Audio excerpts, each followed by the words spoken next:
In this video, we'll be looking at all the smart home devices I use for this house.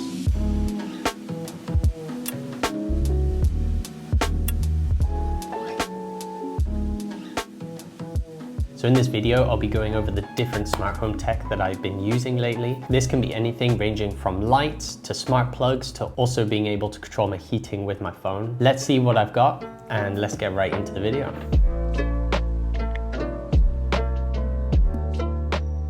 Last week I reviewed the HomePods. These things are definitely the core of the smart home. And if you want to watch the full review, it'll be linked down in the description. But overall, the HomePods have been an amazing bit of tech to have, especially for the smart home, which acts like a hub for all the lights really and all my smart home devices. And with the functionality of Siri, I can use them to decide what I would like on or off, or just turn everything off in general. So the HomePods have been the centerpiece of it all and is the hub of the home, and without them this wouldn't have been possible really. This also includes the HomePod minis that I have. These have all been great hubs to use for the smart home and really elevate the experience of just having a smart home in general.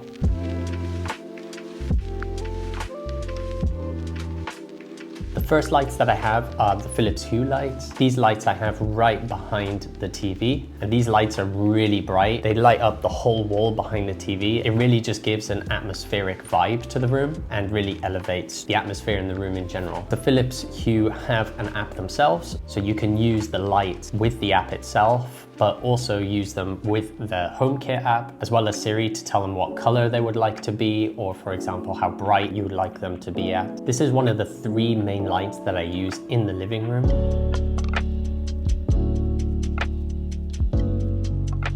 The second one that I use is the Nanoleaf strips. With the strips, it does exactly the same as the Philips Hue light, so you can decide what color you want them to be. What I've done with them is I've put them under the TV stand. This just really lights up the whole floor of my living room and just gives it more of an atmospheric feel. Combined with the Philips Hue lights, this really builds a nice environment for me to sit in and watch movies in. It just really builds a nice atmosphere within the living room, combining both of them together. I always like to set them to the same color. So the color that I mainly use for both of them is an orangey color. This just gives the room a way warmer feel, way more inviting for just sitting in and watching TV from. I've really enjoyed using them so far. If I tell Siri to turn the lights off, they'll turn them both off at the same time. So it's been great. And I've had no connectivity issues so far with them. So they've just worked fantastic so far.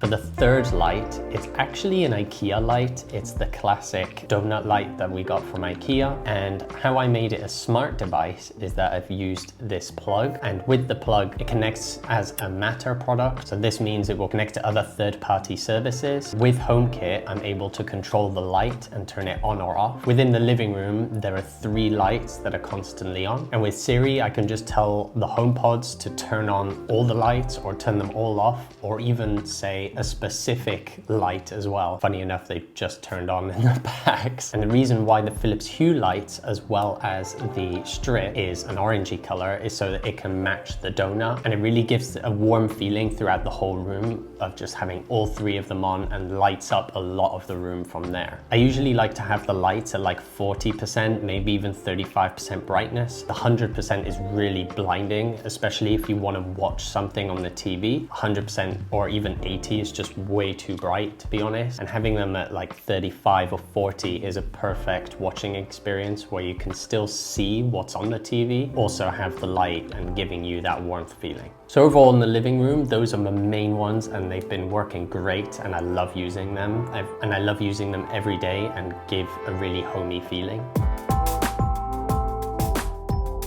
Of course, the TV itself is actually a smart home device. So with this, I can control it with the app. I can also turn it on or off with my phone, and it is a smart home device. I just use Apple TV really, and turn it on or off with the Apple TV through that, and not necessarily use the app to be turning it off or on, or even change the volume with the app either. So the Apple TV and the HomePod is really the core of the smart home, and not necessarily the TV itself, as I use the Apple TV mainly to turn on the TV.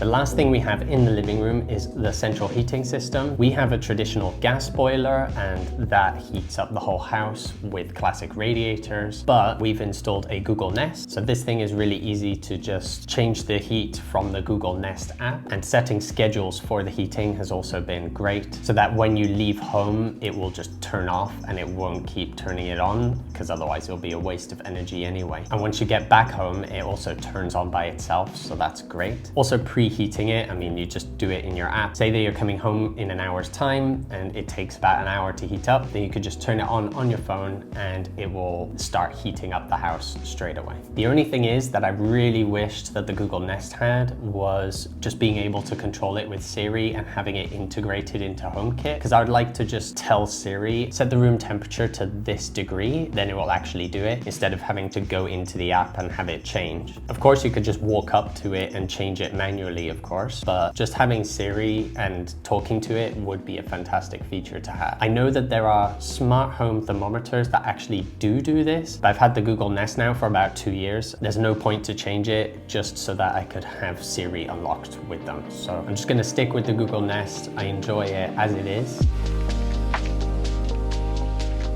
The last device that I actually have as a smart home device is the washing machine upstairs. So with the washing machine, we can actually see everything that's going on with the washing machine, from what type of cycle it's doing to how long it has left. What my favorite feature is with the washing machine is delaying a wash. So if we know that we're going to be going somewhere soon, we just fill up the washing machine with whatever we need, turn it on and set it to phone remote mode. And with that, we can decide what type of cycle we want to do on the phone, how fast the spins will be, how many rinses and what degrees, for example, and then also set a time for when we want it finished. So if we know that we're going to be gone for 3 hours, we could quickly shove everything in, turn it on, and then set a 3 or 4 hour delay time, so that when we get back, the wash will be done within 10 minutes of us getting back. And this has been a very handy feature and just saves on quite a bit of time, especially if we started a wash and left, and for the last 3 hours, it's just been sitting there done. It can make your clothes really smelly and not good at all.